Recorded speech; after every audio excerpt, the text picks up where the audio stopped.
Guys welcome to my channel and welcome to my new video. এখন আমি আছি ক্যানিং শ্মশানে। তো তোমরা বলতেই পারো আগের দিন ক্যানিং শ্মশানে এসেছিলো, আবার আজকে ক্যানিং শ্মশানে কেন কী করছে? অ্যাকচুয়ালি আগের দিন আমরা এসেছিলাম ক্যানিং শ্মশানটাকে এক্সপ্লোর করতে, আমরা আজকে এসেছি ক্যানিং শ্মশানে ব্লগ করতে, ভিডিও করতে। অ্যাকচুয়ালি ক্যানিং শ্মশানটা বড় কথা না, বড় কথা হচ্ছে আমরা ক্যানিং ব্রিজ আছে ওই দিকে, তাই আমরা এখানে এসেছি ক্যানিং ব্রিজটাকে একটু ঘুরতে। কারণ সারাদিন কাজের মধ্যে থাকি, কাজ আর ভিডিও যে অ্যাডজাস্ট করে লাইফে চলে সেই জানে কতটা স্ট্রাগলময় হয়ে যায় লাইফটা। ক্যানিং ব্রিজে যাব, ব্রিজে গিয়ে একটু মজা করবো। তার আগে ভাবলাম এই জায়গাটা একটু ফাঁকা আছে ক্যানিং শ্মশানে, তো আমি আছি, অরুণাবোধা আছে, রাজদা আছে, সবাই মিলে মজা করবো এখানে। মনের দুঃখ স্যাক্রিফাইস নিয়ে একটা ভিডিও বানানোর চেষ্টা করছে। আচ্ছা ভিডিওটা বানিয়ে দেখাতে হবে, দুঃখের না বলছে একটা দুঃখের ভিডিও বানিয়ে দিতে, ঠিক আছে?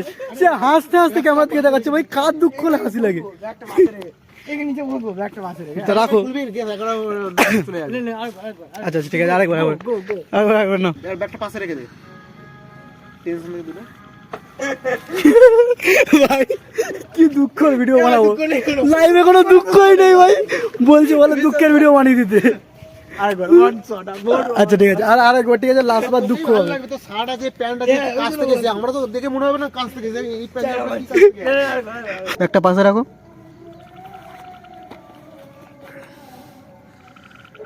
পাটা তোল, প্যান্টটা তোল, জলে নামছিস? না না ঠিক আছে, জলে নামছে না। ব্যাপারটা হচ্ছে মুখে হাসি লাগছে, তো কি করবে, গিয়ে ওখানে লুকিয়ে বসে গেছে যাতে মুখটা ওদিকে থাকে, ক্যামেরার দিকে না থাকে, ঠিক আছে? সেখানে গিয়ে এইখানে বসে পড়েছে। বাই দা ওয়ে, এখানে কিন্তু যে মরাগুলো এখানে পড়ে সেগুলো এনে এখানে আগে মানে স্নান করে, ঠিক আছে? এটা গঙ্গা হিসেবে ব্যবহার করা হয়। আর সেখানে এসেছে ভাই ভিডিও করতে। हम কি हमसे मत पूछो दुख क्या होता है, हमसे ये पूछो जिया कैसे जाता है। এটা ডায়লগ ছিল, ঠিক আছে? সেদিন মনে আছে যখন এসেছিলাম এই ফুলটা দেখেছিলাম, ফুলটা তখন টাটকা ছিল, এখন শুকনো হয়ে গেছে। আর সেই দোলা যখন রাত 12টার সময় দেখেছিলাম ভয় লেগেছিল। আমরা যখন বড় হয়ে যাবো, হ্যাঁ কি না, হয়তো আমাদের শেষ যাত্রা বা শেষ শত বা শেষ গত এখানেই হবে, হ্যাঁ কি না? হ্যাঁ অবশ্যই, এটা হয়তো তখন পপুলার হয়ে যাবে অনেক, যে এখানেই হয়তো নামটা, হয়তো গঙ্গার জল এই নদীতে চলে আসবে। হ্যাঁ আসতে তো সবাইকেই হবে এখানে। একটা জিনিস ক্যানিং শ্মশানে এসে না দেখালেই নয়, না দেখলেই নয় অ্যাকচুয়ালি, যেটা হচ্ছে এইটা। ভাই একটা জিনিস আমি বুঝতে পারছি না, ডাস্টবিনটাকে কেউ এরকম ঘুরিয়েছে নাকি অটোমেটিক ঘুরেছে? কারণ আগের দিন যখন এসেছিলাম ডাস্টবিনটা এমনভাবে ছিল, কিছুটা এইভাবে ঘুরেছিল, ঠিক আছে? আর আমরা এখানে দাঁড়িয়েছিলাম, তখন মনে হচ্ছিলো না আমার দিকে এরকমভাবে তাকিয়ে আছে, এরকমভাবে তাকিয়েছে, দেখো এখনও তাকিয়ে আছে। ডাস্টবিনটা কেউ মনে হচ্ছে সরিয়েছে এখান থেকে। মালপত্র তো ঠিকই আছে ভেতরে, তার মানে ডাস্টবিনটা কেউ সরায়নি, এটা অটোমেটিক ঘুরেছে ডাস্টবিনটা। সরি ব্রো, আগের দিন রাত্রে এসে তোমাদেরকে খুব বাজেভাবে জ্বালিয়েছি আমি। এরা সব ঘুমাচ্ছিলো সেদিনকে, ঠিক আছে? যেদিনকে আমি ভিডিও করতে আসি সব জেগে গেছিলো। বাইরে তোমাদেরকে এতক্ষণ ধরে বলছি আমি ভিডিও করতে আসি, আমার ভিডিওটা কিন্তু তোমরা দেখেছো অ্যাকচুয়ালি। শ্মশানে রাত 12টার সময় এসেছিলাম 2 দিন আগে, তার ভিডিও আমার এই চ্যানেলে আছে, তোমরা গিয়ে ডেসক্রিপশনে লিঙ্ক দেওয়া থাকবে, তোমরা দেখে নাও, গিয়ে বলো।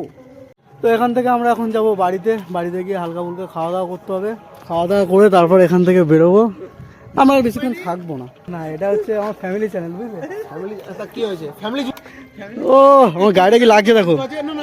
এই তুই চুপ করবে, আমার এডিটের সময় কতটা কাটতে হবে তোমার কোনো ধারণা আছে? তোমার কি ধারণা আছে আমার এডিটের সময় কতটা কাটতে হবে? না আমি কি বলছি, আমি বাড়ি গিয়ে কথা বলছি, এখানে প্রচুর ভালগার কথা বলছে।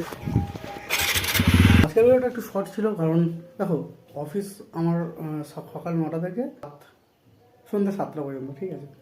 এবার এইটুকু টাইমের মধ্যে আমি খুব রেয়ার কিছু ভিডিও করতে পারি, আজকে সেটা সম্ভব হয়নি, কালকেও সেটা সম্ভব একেবারেই হয়নি, আজকে তবু একটু চেষ্টা করলাম। বাট আমি রেগুলার ভিডিও দেওয়ার চেষ্টা করছি। তো আজকে এই ভিডিওটা এইটুকুই, কারণ আজকের লাইফে এমন কিছু এক্সাইটমেন্ট ঘটেনি যে আমি যা তা করে ভিডিও বানাতে চাই না, ঠিক আছে? তেমন কিছু এক্সাইটমেন্ট ঘটেনি যেটা আজকে আমি দেখাতে পারি। তো এইটা আমার ছোট্ট সেট আপ, ঠিক আছে? এরকম মোবাইল হাতে নিয়ে এবং ঠিক আছে, যাই হোক আজকে ভিডিওটা এইটুকু, দেখা হচ্ছে খুব তাড়াতাড়ি কালকে। আর ভালো কথা, পরশুদিন সকাল থেকে ভিডিও মিস করবে না, টানা 1 সপ্তাহ আশা করছি দীঘার ভিডিও আসবে, কারণ দীঘায় যাচ্ছি পরশুদিন, কালকে রাত্রে অ্যাকচুয়ালি বেরোচ্ছি। তো দেখা হচ্ছে খুব তাড়াতাড়ি কালকে সকাল 8টার সময়। Bye bye bye.